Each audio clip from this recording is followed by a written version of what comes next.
Après avoir vu la présentation de l'état 301, nous allons voir ce fichier Excel.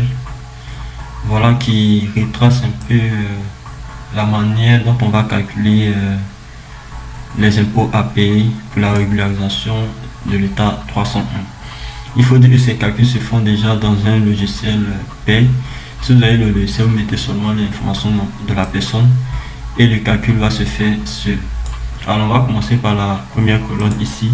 Vous pouvez mettre le numéro, ensuite le numéro CNPS, ensuite le nom et prénom, ensuite la fonction, le code emploi, ensuite le régime soit agricole ou général, soit féminin ou masculin, le genre, nationalité, ensuite local ou expatrié, vient maintenant la situation matrimoniale, soit célibataire, et le nombre d'enfants. Voilà. Après cela, nous allons mettre le salaire brut imposable qui a été défini lors de la signature du contrat. Après cela, nous allons mettre les parts IGR. L'IGR, quand vous êtes célibataire, c'est 1. Quand vous avez un enfant, ça fait plus 0,5. Et si vous êtes marié, ça fait 2. Chaque enfant va compter 0,5. Donc les détails, vous pouvez le trouver sur internet. Alors, le nombre de jours travaillés, c'est le nombre de jours de l'année. Avantage en nature, vous le notez dans la main. Salaire net imposable, ici ça sera fait par un calcul. Le calcul se voit comme suit.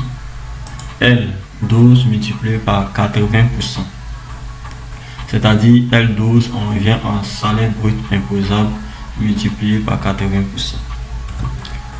Nous allons partir maintenant dans la deuxième partie ici où on va parler de l'IS, l'impôt sur salaire. L'impôt sur salaire, se calcule comme suit.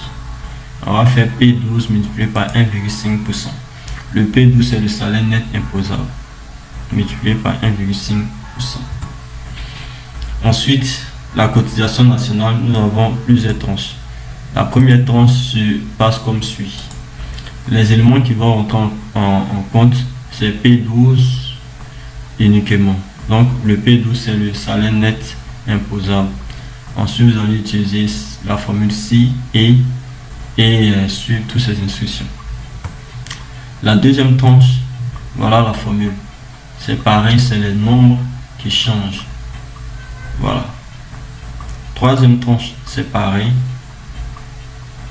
Vous avez cette formule et vous appliquez.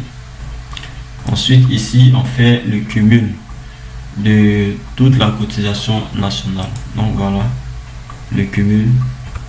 OK. On avance. Le salaire brut imposable plus avantage en nature. Donc ça fait L12 plus Q12. L12, salaire brut imposable plus O12, avantage en nature. Revenu net imposable avant déduction de l'IGR. Ça va se calculer comme suit. 80% multiplié par V12 qui est le salaire brut imposable plus avantage en nature, moins Q12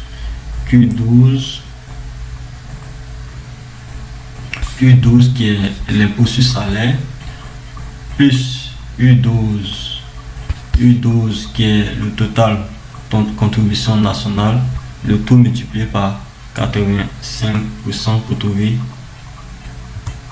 voilà le revenu net imposable avant déduction de l'IGR. Comment calcule-t-on le quotient familial? Le quotient familial, on va utiliser une formule ici, M12 et aussi W12. Donc M12 déjà, on voit ici que c'est le nombre de parts IGR. Et le W12 c'est le revenu net imposable avant déduction de l'IGR. Voilà.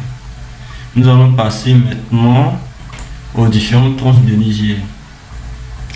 Dans l'IGR, nous allons voir la première tranche avec cette formule qui est utilisée par X, W, voilà, ainsi que les autres nombres. Donc ici, le X c'est le quotient familial.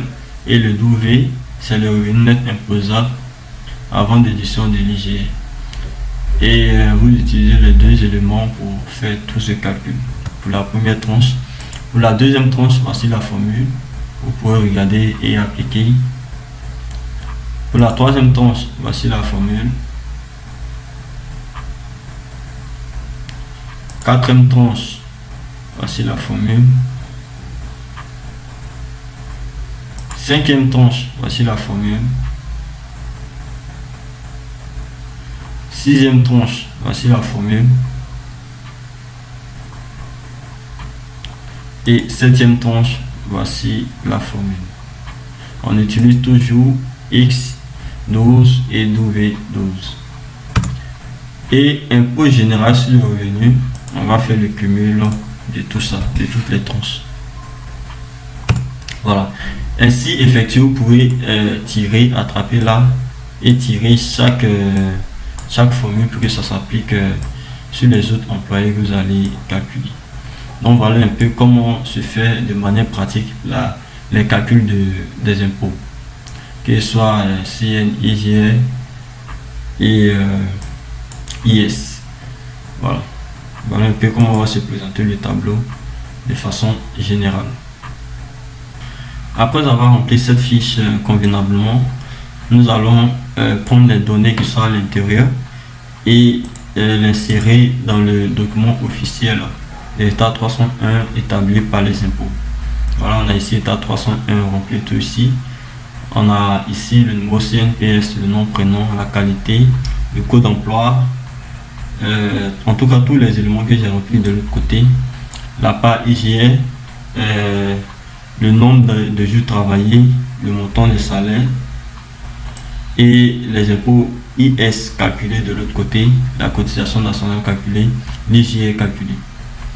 Lorsque vous remplissez ici, maintenant vous pouvez imprimer et déposer vos impôts. J'espère que mon explication a été un peu intéressante. Si vous avez des questions, vous pouvez m'écrire en PV. Merci et bonne journée. N'oubliez pas de vous abonner et d'activer la cloche de notification.